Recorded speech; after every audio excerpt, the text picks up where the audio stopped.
നിന്റെ ഒറ്റ ദൂതിന് രാജ്യങ്ങളുടെ അതിർവരമ്പുകളെ തുറക്കുവാൻ സാധിക്കും. അവൻ ബൈബിളിൽ യെശയ്യാ പ്രവാചകൻ എഴുതി വച്ചിട്ടുണ്ട്, ജാതികളുടെ നന്മ നീ അനുഭവിക്കുമെന്ന്. അവൻ കടലിന്റെ അക്കരെ കിടക്കുന്ന നന്മ നിന്റെ കരങ്ങളിൽ എത്തുമെന്ന് ഇന്ന് പകൽ ഞാൻ പരിശുദ്ധാത്മാവിൽ വിളിച്ചു പറയട്ടെ.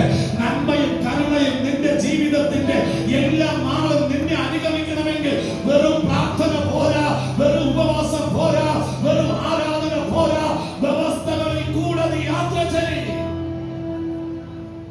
വെളിച്ചത്തിലുള്ളവനാണെന്ന് മറക്കരുത്. ഇവിടെ ഇരിക്കുന്ന എല്ലാ ദൈവമക്കളോട് ഞാൻ പറയുക, നിങ്ങൾ വെളിച്ചത്തിലുള്ളവരാണെന്ന് മറക്കരുത് പ്രിയരെ. നിന്റെ ഓരോ വാക്കും പരസ്യമാക്കപ്പെടുക, നിന്റെ ഓരോ പ്രവൃത്തിയും പരസ്യമാക്കപ്പെടുക. നീ രഹസ്യത്തിൽ ചെയ്യുന്ന കാര്യങ്ങളൊക്കെ നാളെ പുറത്തു വരും. നീ ഭയപ്പെടണം. ആരെ? വെളിച്ചങ്ങളുടെ പിതാവായ ദൈവത്തെ നീ പേടിക്കണം. നീ വെളിച്ചമാകുന്നെങ്കിൽ നിനക്കൊരു പിതാവുണ്ട്. അവന്റെ പേര് വെളിച്ചങ്ങളുടെ പിതാവ്. അവൻ ഉയരത്തിൽ വസിക്കുകയാ. അവനിൽ നിന്ന സകല നന്മയും നമ്മുടെ ജീവിതത്തിലേക്ക് വരുന്നത്. ഹല്ലേലൂയ. ഉണ്മേ ബൈബിൾ പറയുന്നു, എനിക്ക് കരുണ തോന്നുന്നവനോട്.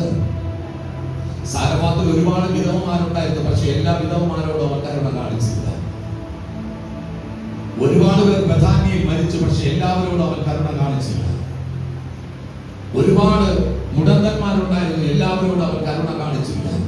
ദൈവത്തിന് തോന്നണം, എനിക്ക് അവനോടൊന്ന് കരുണ കാണിക്കണമെന്ന്, എനിക്ക് അവളോടൊന്ന് കരുണ കാണിക്കണമെന്ന്. നിന്റെ നടപ്പ് കാണുമ്പോൾ ദൈവത്തിന് തോന്നണം, എനിക്ക് ഇവനൊന്ന് കരുണ കാണിക്കണമെന്ന്.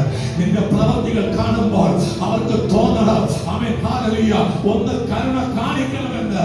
ഇന്ന് പകൽക്കാലം ഞാൻ പറയട്ടെ പ്രിയരെ, ആമേൻ, ദൈവം ഒരു വാതിൽ തുറന്നാൽ ആ വാതിൽ അടയ്ക്കുവാൻ ഈ ലോകത്തിൽ ഒരു ശക്തിക്ക് കഴിയുന്നില്ല. ഞാൻ പറയട്ടെ പ്രിയരെ, എന്നോട് സ്മിത പറഞ്ഞത് ആരോട് പറയട്ടെ. പക്ഷേ പ്രിയരെ, ദൈവമാണ് ആ വാതിൽ തുറന്നിട്ടുണ്ടെങ്കിൽ അതൊന്നും അടയത്തത്തില്ല. കാരണം ദൈവത്തിന് അറിയാം നിന്നെ എങ്ങനെ മാനിക്കണമെന്ന്. കാരണം ബൈബിൾ എഴുതി വെച്ചിട്ടുണ്ട്, ബാലസിംഹങ്ങൾ ഇര കിട്ടാതെ വിശന്നിരിക്കും, പക്ഷേ നീ ആഹാരം കിട്ടാതിരിക്കത്തില്ല. നീ സമൃദ്ധിയായിട്ട് വളരും.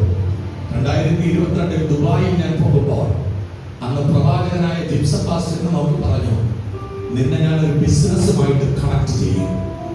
ഞാൻ ആ ദൂതങ്ങൾ അത്രയ്ക്ക് വിശ്വസിച്ചില്ല. കാരണം എനിക്കെന്ത് ബിസിനസ് തകർന്ന് തരിപ്പണമായവരെ എന്ത് ബിസിനസ്.